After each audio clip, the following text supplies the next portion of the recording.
नमस्कार. So true business मध्ये आपले स्वागत आहे. शीर्षकाने भारतात गुंतवणूक का नाही असे विचारले पाहिजे.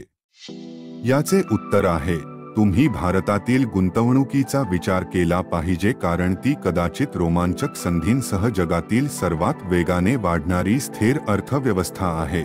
Hi, I'm Raj Sukheja, a specialist in finance and a business consultant with over 35 years of international experience and a published author of several books available both online and offline. Welcome to my channel at So True Business, where you will learn to become better with every video.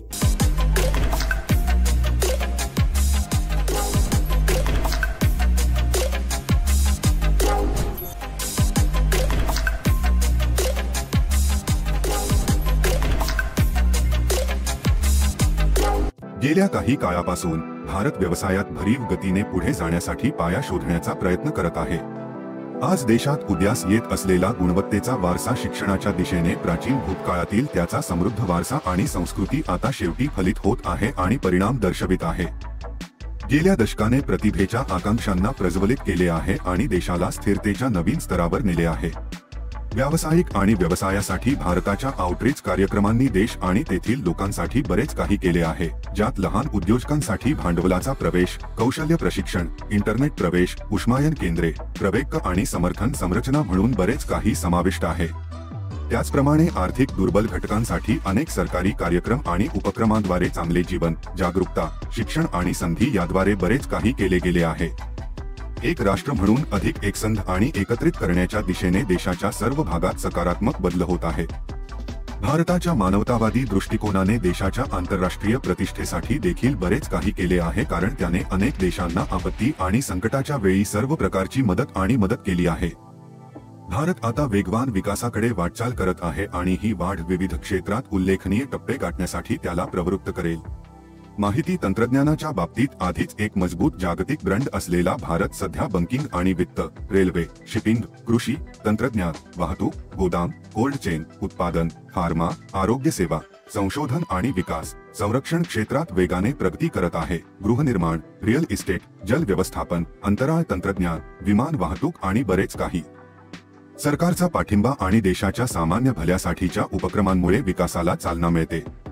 उत्तरदायित्वासह केंद्रात झटपट निर्णय घेतल्याने फरक पडत आहे आणि त्याचे परिणाम सर्वांना दिसत आहे.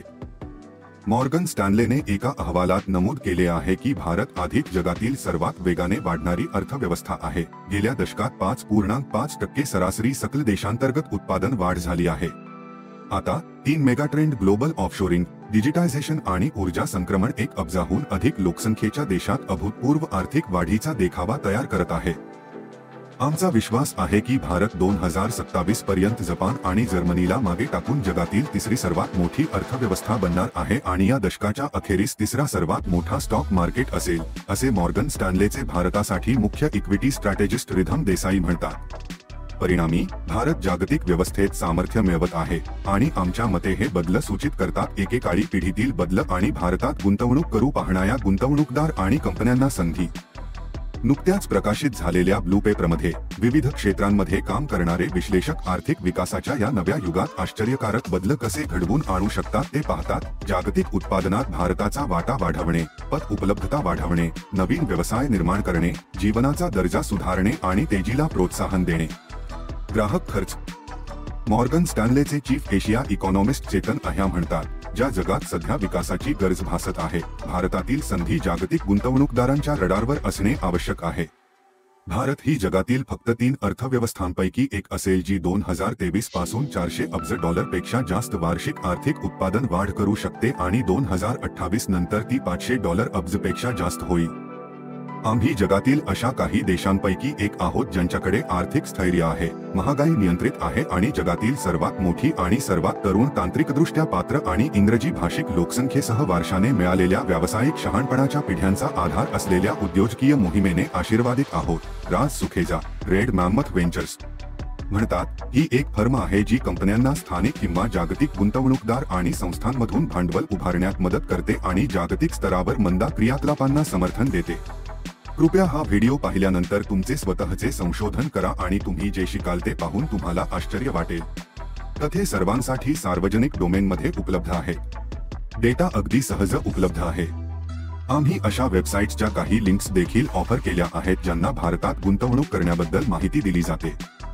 आम्ही व्हिडिओमध्ये पुढे जाण्यापूर्वी जर तुम्हाला हा व्हिडिओ आवडला असेल तर त्याची सदस्यता घ्या आणि लाईक बटन दाबा जेणेकरून तुम्हाला द बिग नेटवर्क सोट्रू बिझनेस कडून नियमितपणे मौल्यवान व्यवसाय सामग्रीमध्ये प्रवेश मिळेल। भारत आता महत्त्वाकांक्षीपणे त्याच्या विकासाच्या उद्दिष्टांकडे प्रगती करत आहे आणि संपूर्ण जग आपल्याकडे आशावादी नजरेने पाहत आहे। गुंतवणुकीचे एक उत्तम ठिकाण म्हणून देशावर प्रभाव टाकणारे काही नवीन उपक्रम कोणते आहेत ते पाहूया। फायनान्शियल इयर 2023 ते 24 मध्ये देशात एकूण फॉरेन डायरेक्ट इन्व्हेस्टमेंट किंवा थेट परकीय गुंतवणुकीचा ओघ $990.97 बिलियन एप्रिल 2000 ते मार्च 2024 आणि एकूण एफडीआय इक्विटी गुंतवणूक $678.86 बिलियन एप्रिल 2000 ते मार्च 2024 आहे।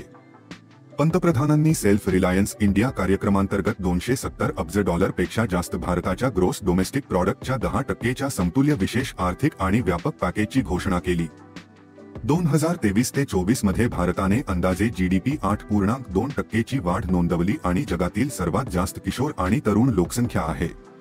2030 पर्यंत जगातील सर्वात तरुण लोकसंख्येपैकी एक आहे। शास्त्रज्ञ आणि तंत्रज्ञांचा जगातील तिसरा सर्वात मोठा गट भारतात आहे। यामध्ये जगातील सर्वात मोठी इंग्रजी बोलणारी तांत्रिकदृष्ट्या पात्र लोकसंख्या देखील आहे कारण बहुतांश शहरी शालेय शिक्षण प्राथमिक भाषा म्हणून इंग्रजीमध्ये आहे। 2030 पर्यंत असा अंदाज आहे की भारतातील सुमारे 42% लोकसंख्या 2011 मध्ये 31% वरून शहरी ठिकाणी राहत असेल। भारतीय पायाभूत सुविधांची कथा स्वतःच बोलते। भारताच्या अर्थमंत्र्यांनी देशभरात जागतिक दर्जाच्या पायाभूत सुविधा पुरवण्यासाठी राष्ट्रीय पायाभूत सुविधा पाईपलाईनची घोषणा केली। नॅशनल इन्फ्रास्ट्रक्चर प्लॅटफॉर्म पायाभूत सुविधांमध्ये गुंतवणूक आकर्षित करेल आणि आर्थिक वर्ष 2025 पर्यंत $5 ट्रिलियन अर्थव्यवस्था बनण्याचे लक्ष्य गाठण्यासाठी महत्त्वपूर्ण ठरेल। ऊर्जा 24%, रस्ते 18%, शहरी 17% आणि रेल्वे 12% यांसारखी क्षेत्रे भारतातील अंदाजे पायाभूत सुविधा गुंतवणुकीपैकी सुमारे 71% आहे। पायाभूत सुविधांमध्ये कर्ज आणि इक्विटी गुंतवणूक आकर्षित करण्यासाठी राष्ट्रीय गुंतवणूक आणि पायाभूत सुविधा निधी इन्फ्रास्ट्रक्चर डेट फायनान्सिंग प्लॅटफॉर्ममध्ये सुमारे $700 दशलक्ष इक्विटी इन्फ्युजन करण्यात आले आहे। विविध क्षेत्रातील जवळपास 9,700 प्रकल्प एकूण $3,093.51 अब्जपेक्षा जास्त आहे। इंडिया इंडस्ट्रियल बँक एक आधारित पोर्टल अंदाजे 4,000 औद्योगिक उद्याने असलेल्या सर्व औद्योगिक पायाभूत सुविधा संबंधित माहितीचे भांडार आहे। जागतिक स्पर्धात्मकता निर्देशांक 2024 मध्ये भारत 39व्या क्रमांकावर आहे। जागतिक बँकेच्या लॉजिस्टिक परफॉर्मन्स इंडेक्स 2023 मध्ये भारताने 6 स्थानांनी झेप घेतली 38व्या क्रमांकावर। जगातील सर्वात मोठ्या सामाजिक सुरक्षा कार्यक्रमांपैकी एक असलेल्या आधार योजनेअंतर्गत 1.35 अब्ज भारतीयांचा समावेश आहे। बचत योजनेचे औपचारिकीकरण ज्या अंतर्गत 523 दशलक्ष बँक खाती मोठ्या प्रमाणात बचतीसह उघडण्यात आली आहे। वस्तू आणि सेवा कर किंवा जीएसटी स्वातंत्र्यानंतरची सर्वात मोठी कर सुधारणा विविध अप्रत्यक्ष करांचे एकत्रीकरण करून सामान्य राष्ट्रीय बाजारपेठेचा मार्ग मोकळा करते। नियोबंकने युनिकॉर्नचा दर्जा प्राप्त केल्यामुळे भारत हा 100 युनिकॉर्नचा देश आहे। भारतात 2011 मध्ये पहिले युनिकॉर्न दिसले होते आणि आता एका दशकानंतर भारताने 100 युनिकॉर्नचा टप्पा ओलांडला आहे। भारतातील युनिकॉर्नचे एकत्रित मूल्यांकन ज्याने एकूण $99 अब्ज निधी उभारला आहे ऑगस्ट 2023 पर्यंत $347 अब्जपेक्षा जास्त आहे। ग्लोबल इनोव्हेशन इंडेक्समध्ये भारत 40व्या क्रमांकावर आहे। 8 वर्षात 41 ठिकाणी मोठी झेप। मध्य आणि दक्षिण आशिया क्षेत्रात भारताचा क्रमांक 1 आहे। निम्न मध्यम उत्पन्न अर्थव्यवस्था गटामध्ये भारताचा क्रमांक 1 आहे।